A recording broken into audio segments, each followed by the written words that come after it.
महाराज जी, सबसे पहले मैं आपको हृदय से धन्यवाद देना चाहता हूं।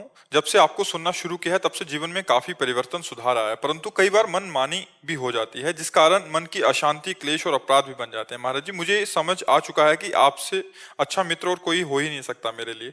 अब मैं अपने जीवन को पूरी ईमानदारी से बदलना चाहता हूँ और आपकी आज्ञा पर चलना चाहता हूँ। महाराज जी, आपसे प्रार्थना है कि कृपया मुझे कोई 1 साल का ऐसा नियमावली दे दी जाए। महाराज जी कह रहे हैं कि 1 साल कुछ ऐसा। देखो, हम 1 साल के, हम पूरे जीवन के लिए और सबके लिए कहते हैं। पहली बात, जब तक ब्याह ना हो तब तक सबके लिए हम कह रहे हैं ब्रह्मचर्य का पालन करना चाहिए, बहुत लाभ मिलेगा। अगर ब्रह्मचर्य रहोगे तो बहुत लाभ मिलेगा। और अगर ब्याह हो जाए तो सिर्फ अपनी पत्नी से ही प्रेम रखे, अन्य किसी माता बहन की तरफ गंदी दृष्टि ना रखे। खान पान सात्विक रखे, अधिकतर घर का पवित्र भोजन भगवान को अर्पित किया हुआ पावे, कोई व्यसन न करे, किसी भी तरह का नशा न करे, मांस आदि ये सब अभक्ष भोजन न करे, ऐसे लोगों का संग न करे जो गंदी सलाह हमारे दिमाग में डालते हैं, मोबाइल आदि से कोई गंदी बातें न देखे।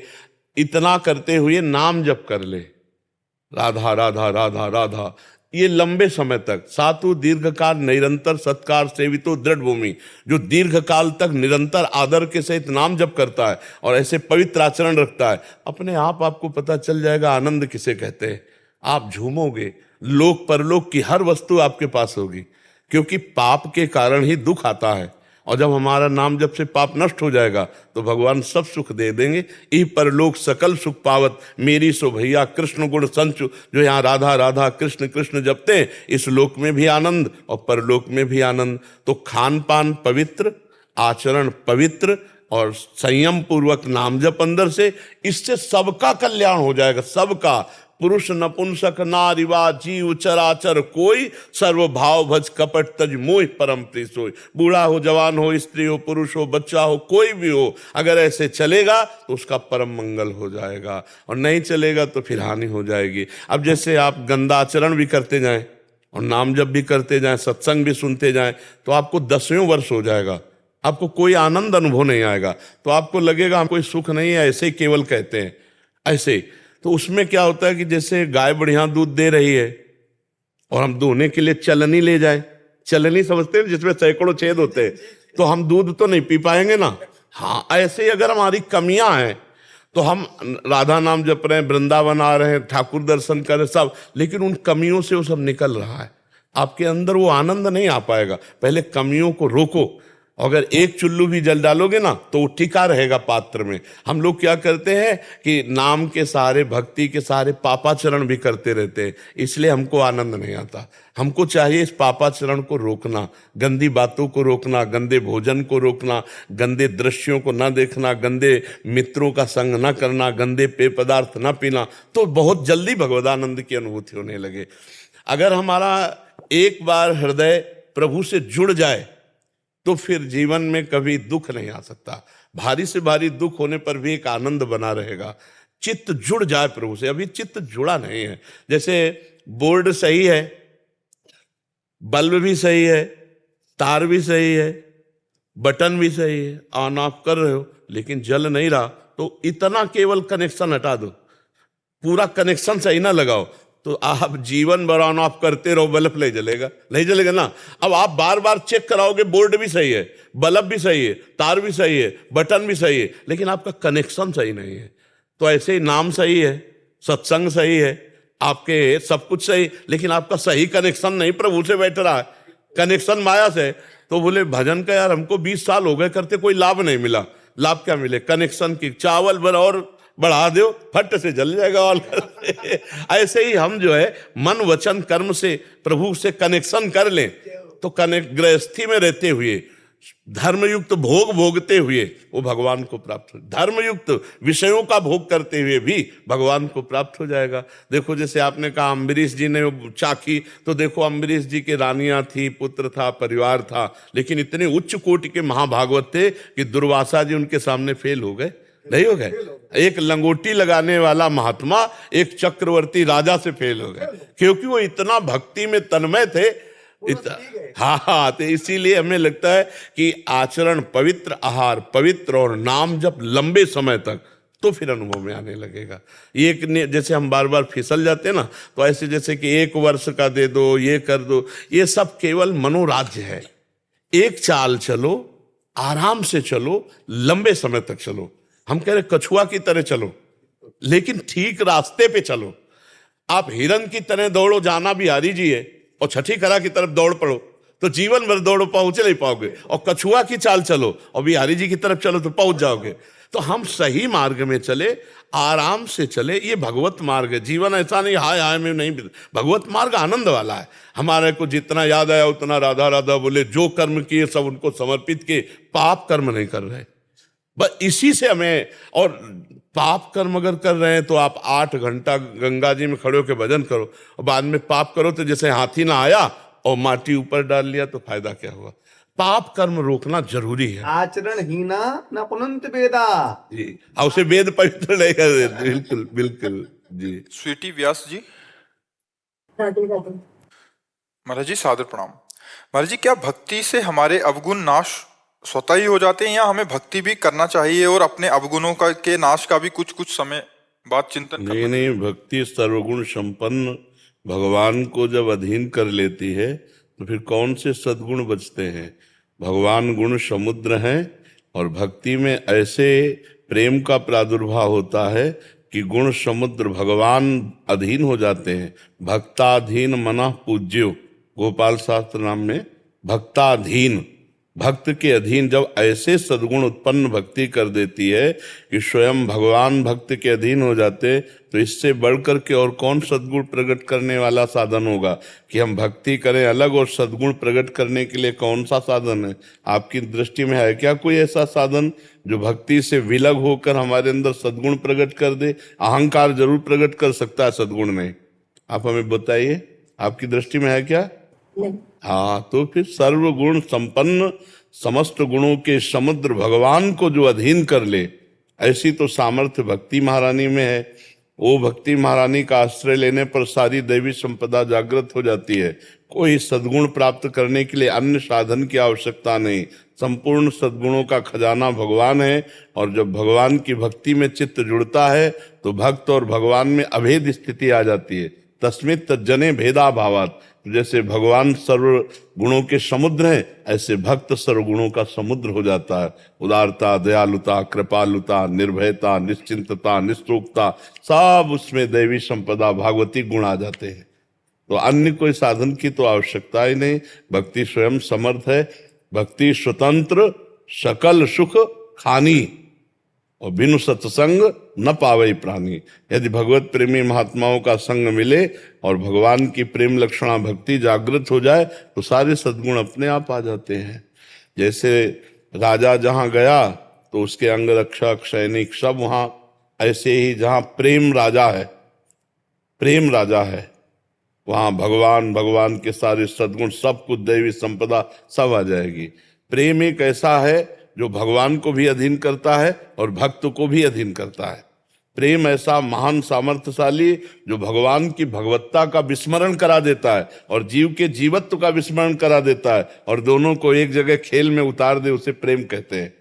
कहाँ जीव और कहाँ अनंत कोटि ब्रह्मांडों के स्वामी। तो अनंत कोटि ब्रह्मांडों के स्वामी भगवान अपने भक्त के चरण चापते पाए गए।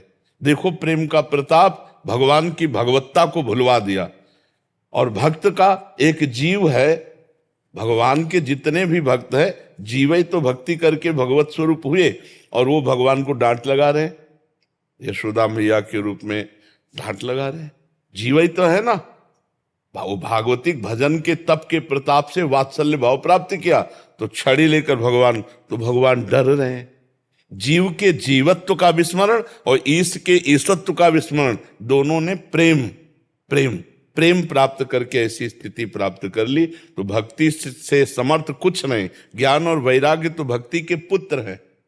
ज्ञान और वैराग्य तो भक्ति के पुत्र है। भक्ति सर्व सामर्थ्यशाली, जिसके हृदय में भक्ति आ गई उसको अन्य साधन थोड़ी करने पड़ते हैं सद्गुण प्राप्ति के लिए। और अन्य साधन अगर कोई है तो अहंकार ही बढ़ा सकता है।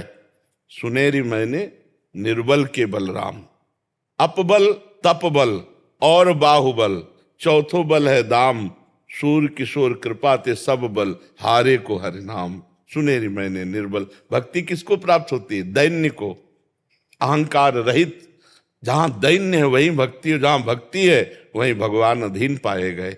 पग चापूं और सेज बिछाऊं, नौकर बनूं हजाम, हाकू बैल बनो गडवारो, बिना तनख्वाह रथवान, यही तो मेरे मन में ठणी, भगत मेरे मुकुटमणि। भगवान भक्तों को, मैं भक्तन कर दास और भगत मेरे मुकुटमणि। ये प्रेम का प्रभाव, प्रेम का। निरपेक्षम मुनिम शांतम निर्वैरम समदर्शनम अनुब्रजाम्यहम नित्य पुए अत्यंग रेणु भी। भगवान एकादश स्कंद में कह रहे, जो निरपेक्ष हैं, किसी की अपेक्षा नहीं रहते, जो मुनि, जो मननशील हैं, जो शांतम, जो हर द्वंद्व को सह जाते हैं, और सर्वदर्शी, सब में भगवान का दर्शन कर रहे हैं, किसी से बैर नहीं है, ऐसे महात्माओं के पीछे पीछे मैं डोलता हूं कि उनकी चरण रज मेरे ऊपर पड़ जाए और मैं पवित्र हो जाऊं। पुण्य श्लोक परम पवित्र तीर्थ पाद, भगवान ऐसा कह रहे हैं। सोचो, निरपेक्षम मुनिम शांतम निर्वैरम समदर्शनम, किसी से वैर नहीं, सब में भगवत भाव, और जो निरंतर भजन परायण मननशील, किसी से कोई अपेक्षा नहीं, ऐसे भक्तों के पीछे पीछे मैं डोलता हूं कि उनकी चरण रज मेरे ऊपर पड़ जाए। भक्तन पाछे यो फिरत जो बछड़ा संग गाय। ये सद्गुण, ये सद्गुण भक्त में, कि भगवान पीछे डोल रहे हैं, जैसे बछड़ा आगे चल रहा, पीछे पीछे गाय चल रही। तो ऐसी महारानी भक्ति की महिमा है, तो इससे ज्यादा बढ़कर कौन हो सकता है? ऐसे सद्गुण कौन प्रकाशित कर सकता है? जो भगवान को अधीन कर ले। तो भक्ति सर्व सद्गुण प्रकट करने वाली, सर्व सद्गुण संपन्न, भगवान को अधीन करने वाली। तो भक्ति महारानी परम स्वतंत्र है, महामहिमा में है। ये जिसके हृदय में आती है उसको सब प्राप्त हो जाता है, ज्ञान, वैराग्य, भक्ति, सब कुछ। भक्त अज्ञानी थोड़ी होता है, भक्त में तो विशुद्ध ज्ञान होता है, और भक्तों के आगे ही महाज्ञानी लगता है।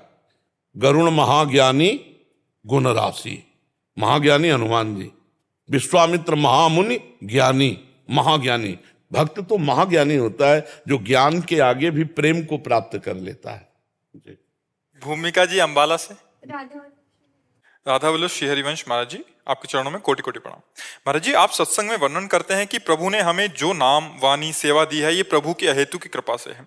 इसके ऊपर प्रभु आपको कुछ नहीं दे सकते, और आपकी कृपा से ये सेवा हमें भी दी है प्रभु ने। आप वर्णन करते हैं कि इस कृपा से आपके चित्त का समाधान हो जाना चाहिए, परंतु इतनी कृपा प्राप्त होने के बाद भी हमारे चित्त का कहीं हमें लग रहा है कि हमारी तरफ से कहीं ना कहीं कमी है और समाधान नहीं हो पा रहा। जैसे हम कई दिन के भूखे हों और हमको 2 चाल कवल खवा के रोक दिया जाए तो कैसा लगेगा?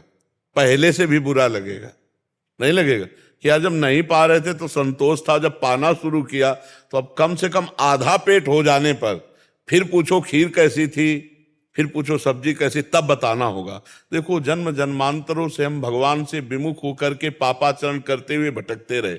आज जब हम अभी 4 दिन हुए भजन शुरू किया है, और वो भी किस कोटि का है? अभी इस कोटि का तो है नहीं कि तन्मयता हो, तो हमारे अंदर ज्ञान, विज्ञान, शांति, दिव्यता अभी नहीं आएगी। सातु दीर्घ काल निरंतर सत्कार सेवितो दृढ़ भूमि, पातंजल जी कह रहे हैं, दीर्घ काल तक निरंतर नाम जप का अभ्यास, वाणी गायन, एक भी क्षण खाली ना जाए, निरंतर तैल धारावत, तब आपको सारे पाप और पाप की प्रवृत्ति का नाश करा करके उपासना का जो आनंद आएगा, उसमें चित्त का समाधान होता है। अभी चले चलिए, अभी चले चलिए, जन्म जन्मांतरों के भूखे हैं। एक एक कवल जैसे पाने से क्षुधा निवृत्ति, तुष्टि, पुष्टि होती है, ऐसे एक एक भगवान का नाम जप करने से संसार से वैराग्य, स्वरूप का ज्ञान और भगवान से प्रेम, तीनों होते हैं। पर जैसे आधा पेट हो तब पता चलेगा कि सब्जियों का, पहले तो बस पाते रहो, अभी स्वाद नहीं मिलेगा नाम का, अभी तो पाओ, और जब नाम का स्वाद मिलेगा तब आप छोड़ नहीं सकते। फिर तो मतलब आप प्राण छोड़ सकते हैं लेकिन नाम नहीं छोड़ सकते। अभी नाम का स्वाद नहीं मिला है, तो हम धैर्य पूर्वक बहुत काल, दीर्घ काल तक जपते रहे। अब इस समय आनंद नहीं मिला हमें, और हम कह रहे हैं दीर्घ काल तक जपते रहिए, हमारी मृत्यु शाम के हो जाए तो क्या भगवत प्राप्ति हो जाएगी? पक्का हो जाएगी, क्योंकि आप नाम जप कर रहे हैं। वो नाम आखिरी होगा, जिस समय हमारी श्वास पूरी होगी तो हमें निश्चित भगवत प्राप्ति हो जाएगी। जैसे आखिरी श्वास में अपने बच्चे नारायण को पुकारा तो भगवान के पार्षद आ गए और फांसी काट दी यमदूतों की, और भगवत प्राप्ति हुई बच्चे के नारायण नाम के पुकारने में। और हम तो जानबूझ के राधा राधा बोल रहे हैं, हमारा कल्याण क्यों नहीं हो जाएगा? पर स्थिति लाने के लिए दीर्घ काल तक नाम जप करना होगा। लक्ष्मी जी पंजाब से। राधा वल्लभ श्री हरिवंश महाराज जी। महाराज जी, मेरे इस शरीर के छोटे भाई पर ममता अधिक होने के कारण मैं श्री जी से उसके लिए कुछ ना कुछ मांगती रहती हूँ और बाद में जलन होती है कि श्री जी जो कुछ भी मैं कर रही हूँ उसका ये सही है या नहीं। जिस समय हम अपने भाई या अपने पुत्र या अपने पति या अपने परिवार सब लोगों के लिए बात है, हमें जो आवश्यकता होगी, अब हमने प्रभु को अपना मालिक माना, स्वामी माना, तो हम उन्हीं से मांगेंगे। अच्छा, उनसे मांग करके सेवा करके उन्हीं को समर्पित कर दे तो कोई दोष नहीं रहेगा। जैसे देखो, अपने परिवार में 4 लोग हैं, हमें धन की आवश्यकता, हमारी व्यवस्था नहीं बन रही, तो हम बार बार प्रभु से प्रार्थना करें कि प्रभु या तो हमें कोई व्यापार दो या कोई भी कुछ भी ऐसे, आप सर्व सामर्थ्यशाली हो, परिवार का पोषण हो, तो हम मांगे तो किससे मांगे? संसार से मांगे। यहाँ जो देगा वो कुछ ना कुछ स्वार्थ रखे होगा तब देगा, नहीं, आपकी कुछ ना कुछ पर नजर रखे होगा तभी वो देना चाहेगा। और अगर देगा वो तो फिर वो एक सीमित होगा और वो हमारा शोषण करेगा। हमें ऐसा देने वाला चाहिए जो असीम हो और हमारा ही कल्याण करे, शोषण न करे मांगने पर। वो केवल भगवान है। तो हम भगवान से मांगे, और मांग करके अगर हमको नहीं मिलती तो हमें ऐसा मानना चाहिए कि जरूर कोई अमंगल होता हमारी मांग पूरी होने में, इसीलिए भगवान ने पूरा नहीं किया। अब भगवान से फिर हम मांगे, हम मांगते रहें, क्योंकि वो स्वामी हैं और जिस दिन वो सुन लेंगे उस दिन निहाल कर देंगे। और अगर वो हमें दे देते हैं तो हम जिसकी सेवा में लगाते हैं उसमें भगवत भाव करते हैं और उस कर्म को भगवान को समर्पित कर देते हैं, तो हमारी भगवत प्राप्ति का कार्य हो जाएगा, वो भगवत प्राप्ति का कार्य हो जाएगा। तो दियम वस्तु गोविंदम तो भ्रमे समर्पय, हे गोविंद आपके द्वारा दी हुई वस्तु आपको समर्पित है, वही भगवत प्राप्ति हो जाएगी। चिंता मत करो, जब तक हमारा ज्ञान है तब तक मांगना पड़ेगा, और जिस दिन ज्ञान हो गया उस दिन ये मांगना नष्ट हो जाएगा। किससे मांगू यार? वो सर्वांतर्यामी, सर्वज्ञ, सब कुछ जानने वाले, क्या उनसे मांगू? पर अभी वास्तविक ज्ञान नहीं, तो हम मांगे तो प्रभु से ही मांगे। ये मांगना कोई अपराध नहीं है। भगवान ने गीता में कहा है, अर्थार्थी, आर्त और जिज्ञासु और ज्ञानी, ये 4 प्रकार के मेरे भक्त होते हैं। अर्थार्थी, रुपया चाहने वाला, और भी संपत्ति के पद हैं, नौकरी है, कई तरह से अर्थ में जहां से हमारी अर्थ की प्राप्ति होती है। और संकट निवृत्ति, बहुत तरह के संकट होते हैं जिनकी निवृत्ति के लिए हम भगवान से प्रार्थना करते हैं। और भगवान को जानने और पाने के लिए जो हमारे अंदर जिज्ञासा होती है, और एक भगवान को पा लिया, ये 4 प्रकार के भक्त होते हैं, आर्त, अर्थार्थी, जिज्ञासु और ज्ञानी। तो भगवान ने अर्थ मांगने वाले को भी अपना भक्त कहा है, पर भगवान से ही केवल, ये नहीं कि मतलब इधर भी 4 जगह पर्ची लगाए, कहीं ना कहीं तो लगी जाएगी। एक जगह निश्चय कर लो और एक जगह ही बार बार विनय करो। जैसे गोस्वामी तुलसीदास जी कह रहे हैं, बने तो रघुबर ते बने, बिगड़े तो भरपूर, तुलसी और अनते बने, ता बनबे पे धूर। अगर बने तो श्री राम जी से बने, अगर इनसे ये नहीं बनाना चाहते तो फिर और किसी के बनाए हमें नहीं चाहिए। अपने इष्ट पर ऐसा भरोसा करके मांगे, कोई परेशानी नहीं। प्रभु जी, मैं 20 साल पहले मेरे माता पिताजी ने मुझे दीक्षा दिलाई थी। गुरुदेव थे, एक गुरुजी थे, उनसे दीक्षा दिलाई थी। तो मुझे उनकी दीक्षा में रुचि नहीं आई थी, तो मुझे महादेव में रुचि थी। तो मैंने लगभग 16-17 साल तक महादेव को अपना गुरु भगवान सब कुछ मान के उनकी साधना की। उसके बाद फिर मैं बीच में अभी 2-3 साल पहले के भजन सुनते सुनते मुझे अब राधा रानी जी में प्रीत लग गई अभी जो मेरी, तो अब मैं राधा रानी की भक्ति कर रहा हूँ। तो इसमें मुझसे कहीं कोई त्रुटि तो नहीं हुई कि मैंने? कोई त्रुटि नहीं है। भगवान महादेव जी जिस पर कृपा करते हैं उसे हरि भक्ति देते हैं। हरि जिस पर कृपा करते हैं, राधा रानी के चरणों में प्रेम होता है। आप खूब नाम जप करो, महादेव जी अतिशय प्रसन्न है, अतिशय प्रसन्न है। जहाँ पर कृपा न करें पुरारी, सो न पाओ मुनि भगति हमारी। जिस पर भगवान शिव कृपा नहीं करते उसे हरि और प्रियाजू के चरणों की भक्ति नहीं मिलती। तो भगवान शिव बहुत प्रसन्न है, जगत गुरु शंकर जी की कृपा आपके ऊपर है, तभी ये मिला। खूब प्यार से चलो, कोई अपराध नहीं है, ठीक है। आप मुझे राधा कृष्ण जी नाम एक ही है, लेकिन मुझे नाम में भी इतना आनंद नहीं आता। मुझे सिर्फ राधा नाम में ही आनंद आता है। मेरा बरसाने जाने का मन करता, मैं छुट्टी चला खूब खूब आराम से बरसाने जाओ, राधा राधा रटो। हमारा तो जीवन राधा राधा राधा राधा राधा, खूब आप राधा राधा। राजन चौधरी जी पंजाब से। राधे राधे राधे महाराज जी। महाराज जी, आपके बहुत लंबे अरसे से आपको सुन रहा हूँ। आपको सुनकर मैंने अपने आप को बदला है। पहले मैं बहुत कंफ्यूज रहता था, अब मुझे हर किसी में महादेव दिखते हैं। महाराज जी, मेरा प्रश्न है कि कर्म योग, भक्ति योग और ज्ञान योग में सबसे उत्तम क्या है? अपनी रुचि जिसमें हो जाए। अपनी रुचि जिस मार्ग में हो, ये कोई बाजारू सौदा नहीं है कि ज्ञान मार्ग उत्तम है कि कर्मयोग उत्तम। हमारी रुचि किस में है वही हमारे लिए उत्तम। तीनों भगवत प्राप्ति कराने में समर्थ हैं, तीनों शास्त्र सम्मत हैं, लेकिन उसमें हमारी रुचि किस में है। हमारी भगवान की भक्ति में रुचि है, या कर्मयोग निष्काम भाव से सबको सुख पहुंचाने में रुचि है, या हमें तत्वबोध में रुचि है। ये अपनी रुचि देखना चाहिए, अपनी प्रवृत्ति देखना चाहिए कि हमारी प्रवृत्ति किधर है, तभी तो उस मार्ग में सफल हो पाएगा। ऐसे कहने से थोड़ी होता है कि कौन सा उत्तम है उसको हम वर्ण करें, ये कोई बाजारू सौदा तो नहीं है। इसमें अपनी रुचि प्रवृत्ति देखी जाती है। अगर बुद्धि प्रधान है, तर्क है, क्यों में ज्यादा है, तो ज्ञान मार्ग का पथिक है। और सीधे श्रद्धावान है, वचनम करिष्ये तो हम, जैसा आप कह रहे हैं वैसे प्रभु, मैं तो दीनहीन, ज्यादा हमें तो ज्ञान है नहीं, प्रभु आप जैसा कहो, ये भक्त का लक्षण है। और जो विशेष कर्मों में प्रवीणता और उस कर्म सब भगवान को समर्पित करना या निष्काम भाव से, तो कर्म योगी का है। तो अपना देखना चाहिए कि रुचि किधर है। तत्वबोध में रुचि है, या भगवत प्रीति में रुचि है, भगवत मार्ग में या कर्म योग में। अपने को रुचि देखा, आपकी किधर रुचि है? वही कंफ्यूजन है, कर्म योग, ज्ञान योग या भक्ति योग। नहीं, आप लायक आप किसके लायक है अभी तक नहीं समझ पाए? कर्म योग है तो बस फिर और कंफ्यूजन मत रखो, कर्मयोग में ही लगे रहो, पर नाम जब जरूर होना चाहिए। क्योंकि कर्मयोग का आदेश भगवान जब कर रहे हैं तो कह रहे माम निस्मर युद्ध च, मेरा स्मरण और युद्ध। अगर बिना भगवान के स्मरण के तो दुनिया ही कर्म कर रही, तो सबका योग थोड़ी हो जाता है। कर्म होता है केवल, कर्मयोग नहीं होता।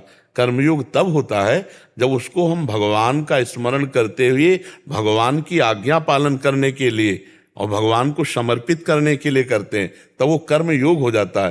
नहीं तो केवल कर्म होता है। और कर्म दो प्रकार के होते हैं, एक पाप कर्म और एक पुण्य कर्म, और दोनों का फल होता है सुख या दुख। लेकिन कर्मयोग इन दोनों से ऊपर उठाकर भगवत प्राप्ति कराता है। तो कर्मयोग तभी होगा जब समाज की निष्काम भाव से सेवा, अहंकार का पूर्ण त्याग, सब कुछ भगवत स्वरूप है। हमारे पास जो कुछ है भगवान का है, भगवान की दी हुई वस्तु से भगवान की हम सेवा कर रहे हैं, कोई कामना नहीं, कोई चाह नहीं, बाद में कोई धन्यवाद लेने की इच्छा नहीं, उसे कर्मयोग कहते हैं। वो भगवान को समर्पित किया और भगवत स्मरण परायण, ये कर्मयोग होगा। ठीक है, आप कीजिए, कंफ्यूजन में मत रहिए। जीवन कंफ्यूजन में व्यतीत करने वाला नहीं है। नहीं, अब कितनी आयु है आपकी? मेरी 40 साल। 40 साल तो कंफ्यूजन में गए। आप कितने पता नहीं कितने मिनट है, इसलिए ज्यादा कंफ्यूजन मत रखिए, इसको निकालिए और मार्ग में चलिए। आज से शुरू कीजिए हर कर्म को भगवान को समर्पित करना और नाम जप करना। नाम कौन सा प्रिय है आपको? जो आपने दिया था शाम सदाशिव, हाँ बस, इसे सुना था मैंने। हाँ बस, उसी दिन से उसी में लग गया। बस खूब बल लग जाओ, फिर देख लो आनंद आ जाएगा। बहुत कंफ्यूज रहता था क्या नाम जप करूं, बट जब आपको देखा, आपने शाम सदाशिव बोला, बस वहीं पर ही मैं डट मुझे आज से कंफ्यूज शब्द को तो फ्यूज कर दो आप। इससे बड़ा डर लगता है। कंफ्यूज जो है ना, ये बड़ा डरावना शब्द है। ये बहुत समय बर्बाद करता रहता है। जो संशय आत्मा विनश्यति, संशय बहुत बड़ा भयावह शब्द है। इसको ज्यादा देर नहीं रखना, इसकी निवृत्ति कर देनी चाहिए। तो नाम जप की बात समझ में आ गई। अब आज से कर्म योग में लगो और हर कर्म भगवान को समर्पित कर दो, इसी से भगवत प्राप्ति हो जाएगी। तीनों समर्थ हैं और तीनों एक ही है। एक ही भगवान को कर्म समर्पण किया जाता है, एक ही भगवान की प्रेममयी आराधना की जाती है, एक ही भगवान को तत्व से जाना जाता है। कोई अलग तो है नहीं। ठीक है ना जी? महाराज जी, क्या साधु लोग तो रोक सकते हैं? ये सुना है मैंने, साधु। हाँ, अपना तो नहीं रोक सकते, दूसरे का रोक सकते हैं। अपना तो नहीं रोकते, दूसरे का रोक सकते, दूसरे का ले सकते। कोई जान नहीं पाएगा, मिटा देंगे, ऐसे मिटा देंगे। क्योंकि भजन बल होता है, बहुत बड़ा बल संतों में होता है। रात दिन भजन करते हैं तो उनका बल, पर वो अपना भोगते हैं। बड़े बड़े सिद्धों ने स्वयं भोगा है, स्वयं, और दूसरों को मिटा दिए, क्षण में मिटा दिए, ऐसा भी देखा गया है। महाराज जी शायद पूछ रहे हैं, योगी जन जो प्राण शक्ति का निरोध करके अपनी प्राण शक्ति को रोक लेते हैं। कई तरह की साधना, देखो अष्टांग योग है, ज्ञान योग है, भक्ति योग है, कर्म योग है। किसी भी तरह का योगी जो पूर्ण है, जो भगवत तत्व से जुड़ा हुआ है, वो कर सकता है। उसमें सब सामर्थ, करतुम अकर्तुम अन्यथा करतुम। पर वो ये धंधा नहीं खोलता है, छू वाला, मंत्र वाला, ये सब नहीं। वो किसी एक पर कृपा कर दे, मान लो निज जन है, सेवा में लगे हैं, ऐसे कृपा कर दे तो उसका रोग ले ले, अपने शरीर पे ले ले, या अपने भजन के बल से उसको नष्ट कर दे। वो ऐसा सबके नहीं करे, ऐसा नहीं होगा कि लाइन लगी है और सबका छू हो, ये नहीं, ये सब ऐसे कोई जंतुर बांध रहा, कोई राख दे रहा, ये सब नहीं है। वो कभी अचानक किसी पर कृपा कर दे वो बात अलग है, ऐसा कर सकता है। वो सर्व समर्थ भगवान का जो निज जन होता है वो ऐसा कर सकता है, ऐसे करते हैं गुरुजन लोग, बड़े महापुरुष जन लोग। एक दो ऐसे आश्चर्यमय कार्य करते हैं कि जैसे वो भजन में चल रहा है, भजन जैसे पूज्य भाई जी हनुमान प्रसाद पोद्दार जी, देखा राधा बाबा की भजन की उन्नति हो रही और बुरा प्रारब्ध आया तो अपने ऊपर ले लिया। अब वो बवासीर पे बवासीर और बड़ा कष्ट, ऑपरेशन हुआ फिर भी नहीं ठीक, फिर भी वही बवासीर। तब राधा बाबा ने श्री कृष्ण चंद्र जी से प्रार्थना की कि इतने बड़े महा, तो उनका तुम्हारे तो प्रारब्ध है। तो उसी देव अस्पताल में गए और भाई जी से कहा कि आप जो है हमारा प्रारब्ध क्यों भोग रहे हैं? तो बोले अरे बाबा कौन काहू के दुख सुख कर दाता, निजकृत कर्म भोग सुन भ्राता, तुम्हारा प्रारब्ध नहीं तो हमारा। बोले नहीं, श्री कृष्ण ने बताया है। तब भाई जी मुस्कुराए और बोले देखो हमें कोई फर्क नहीं पड़ता, लेकिन आपकी साधना में फर्क पड़ जाता है, इसलिए हमने प्रारब्ध ले लिया। तो बड़े महापुरुषों में देखा गया ऐसा, पर वो ऐसा नहीं, ये छूछा वाली बात नहीं है कि भस्मो राखो जंतुर लाखों की लाइन लगी हुई है, ये सब नहीं। वो सिद्ध महापुरुष कभी किसी पर ऐसी कृपा कर दे तो चाहे वो अष्टांग योगी हो या ज्ञान योगी हो या कर्म योगी हो या भक्ति योगी हो, उसमें सामर्थ्य है, वो किसी को मिटा। अब जैसे तपस्या कर रहे हैं, भारी तपस्या, कोई छोटी मोटी नहीं। अब ये किसी पर द्रवित हो जाए और कह दे जाओ, तो जितना स्टॉक है उसके अनुसार, जितने स्टॉक से वो पाप नष्ट होगा प्रारब्ध का, उतना स्टॉक लेकर आपका प्रारब्ध ना तो चक आप चंगे हो गए, पर ये उतने खाली हो गए, उतने ऐसे होता है। ऐसा नहीं है कि ऐसा नहीं है, वो है जितना स्टॉक उसी स्टॉक से आपका काम होगा। समझ पाए आप? पाखंड में दो दृष्टि लगे तो? अब पाखंड तो दोष है ही, उसमें दो दृष्टि तो है ही, पर हम अगर दूसरे की निंदा करेंगे तो हमारी बुद्धि मलिन हो जाएगी। हम काहे को निंदा करें? हमारे रोके तो रुकेगा नहीं। हमको नहीं जाना पाखंडियों के पास, हमको पाखंड नहीं करना, हमें पाखंड का बढ़ावा नहीं देना, पर हम निंदा करेंगे तो हमारी बुद्धि दूषित हो जाएगी। हम किस किस की निंदा करेंगे? एक दो जगह है भैया, एक दो जगह तो संत मिलेंगे, पाखंड ही पाखंड मिलेगा। आप समझो, सत्य मार्ग पर चलने वाले तो कहीं अंगुलियों में गिने जा सकते हैं, लेकिन पाखंड का तो बोला ही बाला है। भगवान का नाम जब करो, भगवान कह रहे हैं हम तो हम स्वर पापी भ्यो मोक्षिष्यामि मा शुचा। किसकी सामर्थ है? बड़े बड़े महापुरुषों ने कहा मुनि से हिमवंत सुन, जो कुछ लिखा लीलार, देव दनुज नर नाग मुनि को न मेटन। आप समझो, देवर्षि नारद जी हिमवंत से कह रहे हैं, कहा मुनि से हिमवंत सुन, जो कछ लिखा लीलार, देव धनुज नर नाग मुनि को न मेटन हार। वशिष्ठ जी भरत जी से कह रहे, सुनो भरत भावी प्रबल बिलख कहो मुनिनाथ, हान लाभ जीवन मरण जस अपजस विधिहान। सत मार्ग में सत चलने वाले तो कोई एक होते भाई। अगर आप पाखंड का बोलबाला देखो तो आप थोड़ी देर के लिए भूल जाओगे कुछ तो सत्य है, नहीं इतनी भीड़ कैसी। आपको लगेगा कुछ, आपको सही कह रहे 100 में 100% टोटल। तो बड़ा विचित्र भगवान का माया का संसार है। अपने को किसी की निंदा नहीं करनी, अपने को झुक के चलना, भगवान तक पहुंच जाना है। ये संसार खेल है उनका, ऐसा चलता रहेगा। राधे राधे। राधे राधे गुरुजी, राधा वल्लभ श्री हरिवंश, आपके चरणों में कोटि कोटि प्रणाम। महाराज जी, मैं पेशे से सुप्रीम कोर्ट, हाई कोर्ट में वकील हूँ। मेरे साथ प्रैक्टिस करने के दौरान वादी मतलब क्लाइंट की तरफ से धोखा हुआ। जब किसी क्लाइंट ने मुकदमा सौंपा और कहा कि वो 100% निर्दोष है, उसे मुकदमे में फंसाया गया है, मैंने पूर्ण ईमानदारी से उसको बरी कराया, नीचे से लेकर ऊपर तक, सुप्रीम कोर्ट तक। मगर जब क्लाइंट सुप्रीम कोर्ट में जीत जाने के बाद ये रहस्य उजागर करता है कि कानून अंधा है, उसे कैसे जीता जाता है, ये तो हम जानते हैं। उस समय बहुत बड़ी पीड़ा हुई। आप मार्गदर्शन करें, मैं इस पाप में कितना भागीदार रहा और इसका पश्चाताप क्या रहेगा? हाँ, वैसे तो मतलब दोष हम बताया ना, कर्ता प्रेरक अनुमोदन। अब वो छली आदमी, झूठा आदमी, आपसे भी झूठा, तो हमें लगता है कि अगर हम भगवान को साक्षी करके किसी को देखें तो चालबाज आदमी की चालबाजी तो समझ में आ जाएगी, क्योंकि वो धन की प्रधानता रखकर बात करेगा। आप हमारे शब्द पर जाना, चालबाज आदमी, फ्रॉड आदमी जब आपको अपने पक्ष में लेगा तो रोएगा धोएगा, लेकिन उसकी प्रधानता धन होगी। बस पकड़ लीजिए, अगर धन की प्रधानता लेकर के वो आपको इमोशनल भी, तो आप समझ लीजिए कि इसमें फ्रॉड है। और जो सच्चा आदमी होगा वो धन की बात नहीं कर पाएगा, वो उसकी आंखें और उसके आंसू और उसके हृदय में जो शब्द निकलेंगे मुख से, अगर थोड़ा भी आप भजन करोगे तो आपको पता चल जाएगा ये आदमी सच्चा है।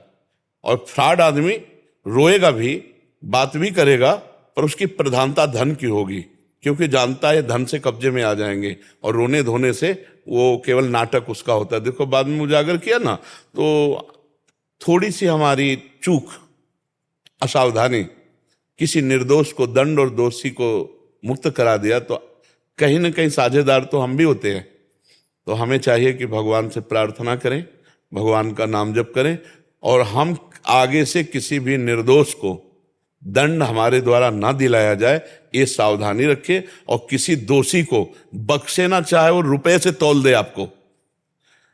इतना तो हमें लगता है कि यदि हम भगवान का नाम जप करते हुए दृष्टि में दृष्टि मिला के देखें, तो उस समय उसकी दृष्टि में, भगवान चूंकि हम सबके अंदर बैठे ना, उसकी दृष्टि में ऐसी हरकत हो जाएगी, आपको समझ में आ जाएगा कि फ्रॉड आदमी है पक्का। मुझे तो ऐसा लगता है कि कितनी भी चतुराई वो करे, जैसे आग को कितने भी कपड़ों से ढको ढकेगी नहीं, ऐसे पापाग्नि उसके चेहरे से, उसके नेत्र से झलकेगी।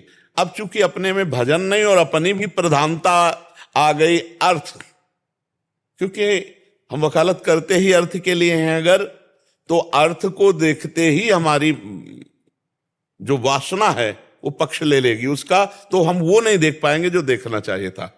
अगर हमारा लक्ष्य है कि हम एक वकील हैं और हमारा कार्य वकालत करके निर्दोष की रक्षा करना और दोषी को दंड दिलवाना, अब आपको रुपया नहीं प्रेरित कर सकता, अब आपके आंख में रुपया पर्दा नहीं डाल सकता।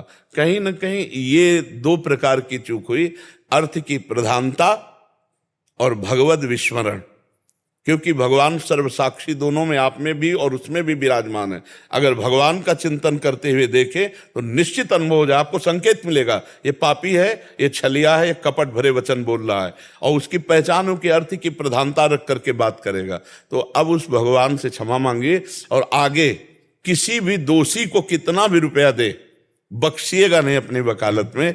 हाँ, जैसे हमको एक बहुत से वकील साहब आते रहते हैं, तो उन्होंने हमसे कहा कि हमारा तो व्यापार ही है ये, तो आपका, हमने कहा अगर व्यापार है तो बुरा लगेगा। अब हम आपसे प्रश्न करते हैं, आपकी बहन के साथ कोई छेड़खानी करे और वो आपके पास आकर कहे कि हम आपको रुपया देंगे, तो आप क्या करोगे? उसको हर प्रयास दंड देने की बात करेंगे ना। लेकिन अगर कोई और की बहन के साथ आप उसे स्वीकार कर लेते हैं, तो इसका मतलब है आप धर्म भ्रष्ट हैं। आप विश्वास मानिएगा, आपके भाई के साथ किसी ने बहुत बड़ा अहित किया और आप जानते हैं, और फिर इसके बाद वो पैसा दे, तो आप मानेंगे क्या? नहीं। लेकिन दूसरे भाई के साथ किया, फिर हम मान जाएंगे। इसका मतलब है आपकी दृष्टि धर्म प्रवृत्ति नहीं है। व्यापार प्रवृत्ति तो मान सकते हैं, लेकिन धर्म प्रवृत्ति नहीं। तो व्यापार प्रवृत्ति से आया हुआ धन आपके परिवार को हानि करेगा, आपकी बुद्धि भी आगे चल करके वासनिक हो जाएगी, आसुरी प्रवृत्ति हो जाएगी केवल धन में, और शरीर छूटने के बाद नरक की प्राप्ति होगी, क्योंकि निर्दोष को दंड दिला। अब जज तो आप जो बोलेंगे वैसी का प्रमाण है, उसके सामने कोई घटना नहीं, साक्षी तो आपको देना है, पूरा का पूरा मतलब आपके ऊपर है। वकील अब आपने छुड़वा ही दिया ना, तो अगर आप साक्षी दे रहे हैं तो जज को तो निर्णय देना ही पड़ेगा, आपके अनुसार देना पड़ेगा, उसको निर्णय नहीं बदलना है, क्योंकि वो वकील के अनुसार ही तो निर्णय देगा। वो ना घटना जानता है ना साक्षी जानता है, घटना और साक्षी आपको पेश करना है, और आपने गलत पेश किया तो पूरा अपराध आप पे आता है ना। अब वो आपको खाएगा ना अपराध, कहीं ना कहीं आपको चोट पहुंचाएगा, कहीं ना कहीं आपकी मानसिकता को बिगाड़ेगा, और बाद में वो कर्म फल आपको निश्चित भोगना पड़ेगा। इसलिए अभी प्रायश्चित कर लीजिए, भगवान का स्मरण, भगवान से क्षमा याचना, और इसका सच्चा प्रायश्चित होगा कि दोषियों को बख्शिएगा नहीं, चाहे जितना रुपया हो, तो हर अपराध क्षमा हो जाएगा। निर्दोष के लिए चाहे स्वयं तुम्हें फिर ही लड़ना पड़े, एक दो बार ऐसा भी करो तो अपराध क्षमा हो जाएगा। जान लिया कि ये निर्दोष है, जिसके पैसे भी नहीं है और निर्दोष है, एक बार फिर ही लड़ो उसके लिए, एक बार तो ये पाप का प्रायश्चित हो जाएगा। और दोषी को कभी बख्शे ना। जैसे जान लिया गया अपराधी है और अपराधी को मुक्त कर दिया गया, तो जितने मुक्त करवाने में सहयोगी हैं उन सबको भागवतिक दंड मिलेगा। एक न एक समय आएगा और वो सब, कितने ऐसे हमारे पास आए हुए हैं जो मानसिक परेशान हैं। अब ये क्या हुआ क्या? रुपया गलत आ गया, परिवार में घोर अशांति पैदा किए। अध्यात्म बचा सकता है, तो हमें लगता है वो अशांति किसी को न प्राप्त हो। देखो, रोटी कम खाओगे, एसी नहीं चल रही, पंखा में रह लोगे, लेकिन दिमाग अशांत है तो फिर कहाँ जाओगे? चाहे एसी में बैठो, चाहे आप जितनी व्यवस्था अच्छी हो, दिमाग अशांत है तो क्या कर सकते हो? हमें लगता है दिमाग अगर शांत है और दिमाग स्वस्थ है तो शरीर अस्वस्थ होने पर भी कोई फर्क नहीं पड़ता। शरीर अस्वस्थ होने पर कोई फर्क नहीं पड़ता, और दिमाग अस्वस्थ हो जाए, ये अधर्म दिमाग को खराब करता है। बुरी दशा आने के पहले बुद्धि बदली जाती है। जहिका विधना दारुण दुख दीन, वही के मत पहले हरलीन। मत माने बुद्धि। सबसे ज्यादा अधर्म का जो दंड होता है वो हमारी बुद्धि को अटैक करता है, हमारी बुद्धि को खराब कर देता है। और बुद्धि खराब तो फिर सब खराब। ड्राइवर अगर नशे में है तो ठोकेगा, कहीं ना कहीं ऐसी जगह गाड़ी ठोकेगा, घटना घटेगी। तो हमारे जीवन का ड्राइवर है बुद्धि। अगर बुद्धि भ्रष्ट हो गई तो सब भ्रष्ट हो गया। तो इसलिए सावधान रहिएगा। और बहुत अच्छी आपके पास विद्या है, आप इस वकालत के द्वारा बहुत से गरीबों का हित कर सकते हैं, बहुत से निर्दोषों को बचा सकते हैं। दंडनीय को, अपराधी को दंड देना ये पूजा होती है, और निर्दोष को बचा लेना ये पूजा होती है भगवान की। तो आप इसे परमार्थ भी कर सकते हो। जब आप भगवान को लेके चलोगे तो निश्चित मानो लक्ष्मी जी कृपा करेंगे ही करेंगे। जब आप भगवान को छोड़ देंगे, केवल लक्ष्मी के लिए चलेंगे, तो लक्ष्मी जी का पर्सनल वाहन जानते हो क्या है? और भगवान के साथ जब लक्ष्मी जी आती है तो भगवान का वाहन क्या है? गरुड़ जी। साम वेद का गान करते हो, अर्थात ज्ञान विज्ञान संपन्न, और भगवान नारायण सहित लक्ष्मी जी पधारे तो शांति बनी रहेगी। और अगर लक्ष्मी जी केवल आई तो फिर उनका वाहन उल्लू है। उल्लू का और दोष है कि दिन में दिखाई नहीं देता, रात में दिखाई देता, अर्थात ज्ञान में वो अंधकार में रहता है और अज्ञान में उसे प्रकाश दिखाई देता है। पापाचरण प्रवृत्तियां उसकी बढ़ने लगती हैं, परिस्त्री गमन, मदिरा पान, पार्टी बाजी, ये सब जब नारायण रहित लक्ष्मी जी आएंगी, अगर नारायण के सहित आएंगी तो धर्मयुक्त जीवन रहता है। तो आप बहुतों की जान बचा सकते हैं, बहुतों का जीवन बचा सकते हैं। जहां तक हो सके आप निर्दोष की रक्षा कीजिए और दोषी को बख्शिएगा नहीं, और यही प्रायश्चित हो जाएगा। जब किसी एक निर्दोष को बचा लोगे तो बराबर हो जाएगा, तुम्हारा प्रायश्चित हो जाएगा, भगवान क्षमा कर देंगे। क्योंकि वर्तमान में तुमने नहीं जाना, चाहे अज्ञान की वृत्ति कह लो या प्रलोभन प्रवृत्ति कर, वर्तमान में तुमने उसे दोषी नहीं जाना और बचाने की चेष्टा की, इसलिए कुछ क्षमा की गुंजाइश है। हम सावधान रहें, अगर कहीं ऐसा न हो। देखो, कई ऐसे होते हैं जो बहुत गरीब और दुखी होते हैं, और जब वो निर्दोष दंड पाते हैं तो भगवान की तरफ आह भर के, वो आह जब लौट के आपके पास आएगी वो बहुत खतरनाक होती है। दुखिया को न सताइए, दुखिया देगा रोए, और जब दुखिया के मुखिया सुने तब तेरी गति का होए। इसलिए बहुत डरना चाहिए किसी दुखी को। हाँ, अगर अपराध किया है तो हम दंड देंगे, यही हमारा विधान है। तो हम पूजा हम ये पूजा मानते हैं। अब जैसे कोई बदमाशी कर रहा है, चोरी कर रहा है, और ये 4 डंडे उसके जमा रहे हैं, तो भगवान की पूजा हो रही, क्योंकि वो गलत आचरण कर रहा है, उसकी धुलाई हो रही, उसके अपराधों का मार्जन हो रहा है। तो ये बात समझना होगा। सत्संग अध्यात्म ऐसा नहीं सिखाता।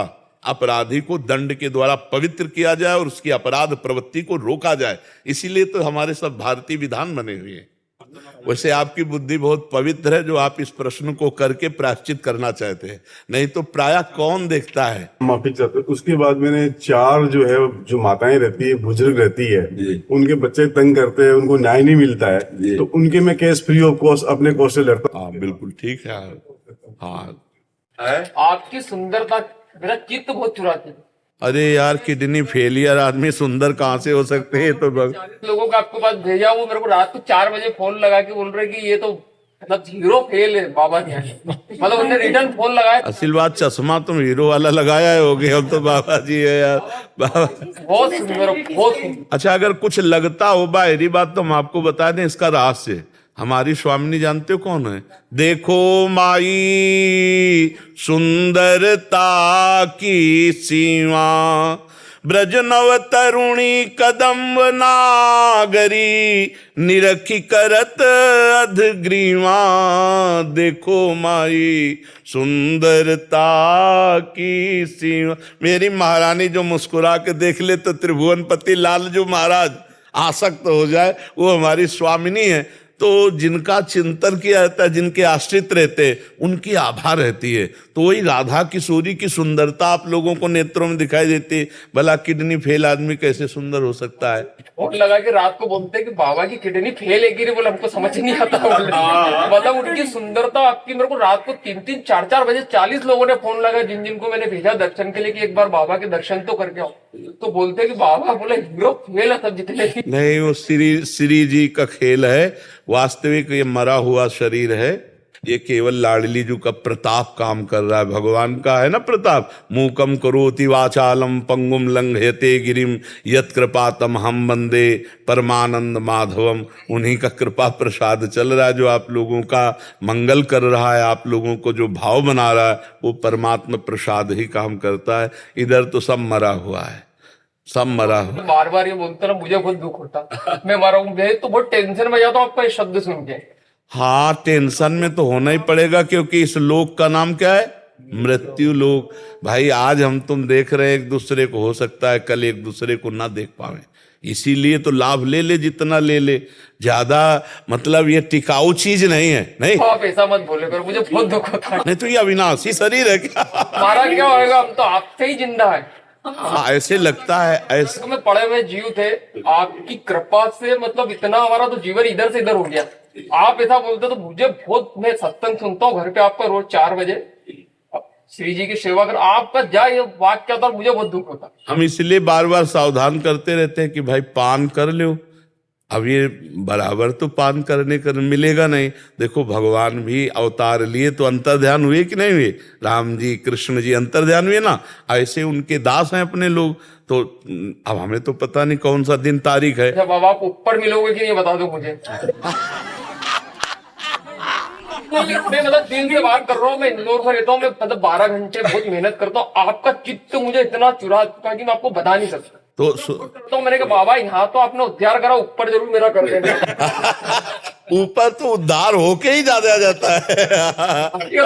मैं ये सोचता हूँ। नहीं, हम ये प्रार्थना करते हैं कि आप लोग निराश मत होइए। ट्रेन का डिब्बा जहां इंजन होता है वहीं पहुंचता है। नहीं ऐसा थोड़ी कि इंजन जाए मुगल सराय और वो डिब्बा कहीं और पहुंचे, वो कनेक्शन ना होने पर। कनेक्शन जैसे है ना, हमारा राधा नाम कनेक्शन है। अगर आप राधा राधा राधा, तो जहां हमारे आचार्य, जहां हमारे इष्ट देव गुरुदेव, वहीं हम, वहीं आप, सब कनेक्शन। मैंने बोल दिया तो मिलूंगा मत। हाँ पर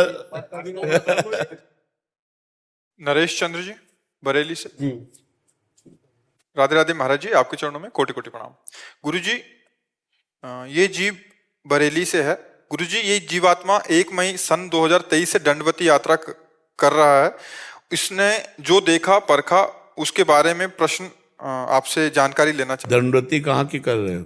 गुरुजी, मैं जिला बरेली की तहसील नवाबगंज में गांव पड़ता है मुजैना संतोष, वहीं से दंडवती करते हुए आया हरिद्वार।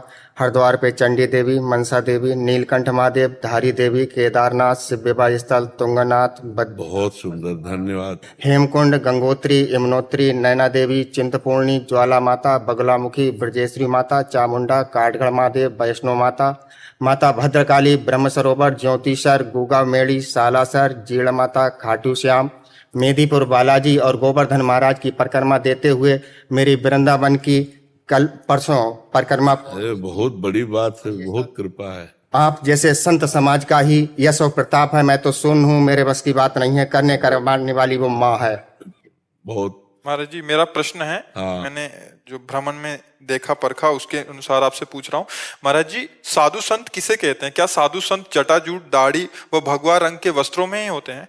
नहीं, वस्त्र तो एक आचार्य परंपरा का भेष है।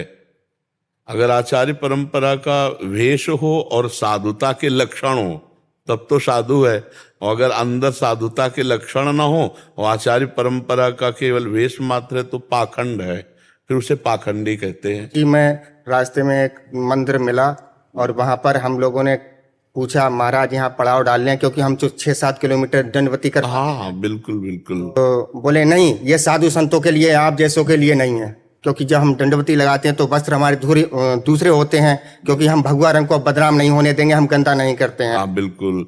इसमें ये ध्यान रखना है कि अगर आप दूसरों पर दोष दर्शन करेंगे तो आपका पुण्य क्षय हो जाएगा, आपने जो मेहनत की है वो फिर गड़बड़ हो जाएगा। आपको क्या करना, सहना है। जैसे कोई कह रहा हम अपने यहाँ नहीं रहने देते, तो हम समझते हैं भगवान की आज ऐसी इच्छा है। गुरुजी बस यही हाँ, बहुत बड़ी, और उन पर हम दोष दर्शन न करें, उनकी निंदा न करें। और हम उसकी अगर निंदा कर दी तो पर निंदा के किए ते आवत नहीं कछु हाथ, मूर्ख पर्वत पाप को ले चल अपने साथ। इतनी मेहनत करके तो पुण्य इकट्ठा कर रहे हो और 2 जबान हिलाने में उस नष्ट कर देंगे। भाई एक दंडवत मारो तो देखो कैसा लगता है, और आप कितनी दंडवतें करते हुए कितने कितने भागवती के स्थानों पर आए। तो पहली बात तो अब किसी के पर, चाहे वो भले पाखंडी क्यों ना हो, आप किसी की निंदा ना करें। अगर आपको नहीं रहने दे रहा तो भगवान की इच्छा माने कि भगवान बड़ा अच्छा कर रहे हैं, ये रहने लायक स्थान हमारे नहीं है, इसीलिए भगवान हमको यहाँ से भगा रहे। तो हम कहीं पेड़ के नीचे लेट जाते हैं, हम कहीं कहीं भी, और भगवान व्यवस्था करते हैं, आप पक्का समझना। क्योंकि अपने लोग भी जैसे जो जीवन व्यतीत हुआ ना, तो अगर एक जगह से भगाते हैं तो दूसरी जगह पवाते भी हैं, VIP स्थान देते हैं। हाँ, तो फिर भगवान का विधान मानना है, हमको निंदा नहीं करनी किसी की। एक जगह मना हुआ तो दूसरी जगह भगवान आदर दे के ऐसी जगह कि जहाँ सब खान पान की भी व्यवस्था, क्योंकि अपने लोग भ्रमण किए तो देखा है। तो इसलिए धैर्यवान साधु का लक्षण सबसे पहला है तितिक्षवः कारुणिकाः सुहृदा सर्वभूतानाम, जो सहनशील है। वो साधु है कि नहीं हमें नहीं देखना, हमें अपने को देखना है कि हम साधु हैं कि नहीं। क्या हमें कोई अपमानित करे, कोई तिरस्कार करे, कोई गाली दे और हम सह जाएं। उमा संत कै इहई बड़ाई, ओ मंद करत जो करे भला। जा रहे महाराज, जा रहे, दंडवत दंडवत दंड। हम कहीं पड़ रहेंगे, आप नाराज मत हो महाराज। ऐसे साधु का वचन, साधु की चेष्टा। अब दूसरे साधु हैं कि नहीं है, अगर हम ये देखने चलेंगे तो हम साधु नहीं बन पाएंगे, क्योंकि हमारे अंदर दोष दर्शन आ जाएगा। और दोष दर्शन आना साधुता में सबसे बड़ा दोष है। साधु वही है जो शम में भगवान का दर्शन करता है, साधु वही है जो काम विजयी है, जो क्रोध विजयी है, जो इंद्रिय विजेता है, जो मनोनिग्रही है, वही साधु है जो निरंतर भगवान में रत है। और तो सब पाखंड की लीला है। बिन विवेक वैराग्य भक्ति बिन सत्य न एको मानो, और भगवत विमुख कपट चतुराई सो पाखंड नहीं जानो। और जो भगवान के लिए प्राण त्यागने के लिए बाबा जी बनते हैं, उनको कोई कभी भी कहीं से भी फेल नहीं पाएगा, क्योंकि उन्होंने अपने प्राणों को भगवान। बिन विवेक वैराग्य भक्ति बिन सत्य न एको मानो, भगवत विमुख कपट चतुराई सो पाखंडे जानो। प्रायः कुछ ऐसे होते हैं जो सत मार्ग के पथिक होते हैं, नहीं तो सत मार्ग के झंडे के नीचे पाखंड का बहुत बोलबाला है। पर हम आपको बताएं, साधु जो होगा भगवान का जन, वो ऐसे नहीं करेगा, ये नहीं कर सकता। रुपए पैसे के लिए नहीं कर सकता, रोटी के लिए भिक्षान्न के लिए लिखा है तो वो भिक्षा जरूर मांग सकता है रोटी की, लेकिन रुपए पैसे के लिए ऐसे नहीं कर सकता। साधु जो होगा वो भगवान के लिए जो निकला है, उससे कभी गलत काम नहीं हो सकते। वो कभी किसी का अहित नहीं, साधु ते होए न कारज हानि, किसी का अहित नहीं कर सकता। साधु को भगवान से भी बढ़कर कहा गया। आप सोचो, भगवान से बढ़कर कहा गया। भगवान स्वयं कह रहे हैं 7वीं भक्ति सबरी जी से, सातो सम मोहिमय जग देखा और मोते अधिक संत कर लेखा। तो आप विचार करो, क्या संतों में ऐसा नहीं? अब जैसे कोई परिक्रमा दे के या कोई ऐसे परेशान थकित है, हाओ हाओ बड़ा सम्मान करना चाहिए, आओ आओ धन्य है आपका जीवन, आप तो यहीं प्रसाद पाओ यहीं, और हो सके तो उसके चरण दबाए। आप इतने पवित्र तीर्थों में दंडोती परिक्रमा करके आ रहे हो, तो हम लाभ लें, आपके चरण दबा दें, आपको भोजन पवा दें, आप आज विश्राम करो। यही प्रेम है साधु में। प्रेम तो फिर प्रेम नहीं तो फिर अलग क्षेत्र हो जाता है। पर अपने को सब कुछ सहन करना है, अपने को साधुता धारण करनी, अपने को भगवत प्राप्त जो आप कर रहे हो ना, ये भगवत प्राप्ति के लिए रखना, इसको बेचना नहीं। हाँ नहीं, एक चीज तो है, मैं गुरुजी 12 साल तक 4 धाम 12 ज्योतिर्लिंग 18 शक्तिपीठ अर्धनारीश्वर वैष्णो माता अमरनाथ मेदिपुर बालाजी मथुरा अयोध्या गोरखनाथ मंदिर और नेपाल के पशुपतिनाथ तक दंडवत लेट कर ही की जाऊंगा और हर जगह मत्था टेक रहा हूँ, मत्था पटक रहा हूँ कि हे महाकाल महाआदि शक्ति मेरे सनातन धर्म की रक्षा करो और जो मानवता से दानवता की ओर मुड़ रहे हैं उन्हें सद्बुद्धि दो और मेरी गौ माता की रक्षा करो। प्रभु मुझे कुछ ना चाहिए, कुछ ना चाहिए, मेरा शरीर का मुझे एक अंग मेरा ना रहे, लेकिन मैं अपने धर्म की रक्षा के लिए। बहुत सुंदर, बहुत सुंदर। हाँ, संतों का है ही है भगवान धर्म। जी मेरे 5-7 संकल्प हैं कि मैं पानी की घूंट नहीं मांग सकता, अन्न का दाना नहीं मांग सकता, 1 रुपया नहीं मांग सकता, 12 वर्ष तक गृहस्थी में नहीं जा सकता, ना लोहे पे बैठता हूँ, ना लकड़ी पर, ना प्लास्टिक पे। ये सब कुछ अगर कुछ श्रद्धा भाव से मुझे दे देगा तो स्वीकार कर लूंगा, लेकिन मांगूंगा नहीं। गंदी नाली का पानी पी लूंगा, पेड़ के पत्ते सूत के खा लूंगा, लेकिन मांगूंगा नहीं। मांगूंगा उस माँ से मांगूंगा, उस ब्रह्म शक्ति से मांगूंगा। बहुत, हाँ, बहुत ठीक है। और गुप्त रखो। अब देखो, जैसे हम पूछा तो भले बता दियो, नहीं अब किसी को अपनी तरफ से अगर तुम बताओगे कि मैं कहाँ कहाँ दंडवत करके आया हूं तो उसके भी पुण्य क्षय होते हैं। अब गुप्त रखना, इसको ज्यादा प्रचार प्रसार में करोगे तो फिर इस लोग प्रभावित तो हो जाएंगे, पर वो पुण्य क्षय हो जाता है। अपने मुख से अपनी की हुई साधना को जब हम बार बार वर्णन करते हैं तो उसका सुकृत और उसका तप जिन्होंने सुना उसमें बट जाता है, क्षय हो जाता है, फिर हमारे अंदर संकल्प शक्ति कमजोर हो जाती है। इसलिए गुप्त भी रखना और अपने आगामी संकल्प की पूर्ति के लिए बहुत धैर्यवान बने रहना। ठीक है, बहुत अच्छा लगा।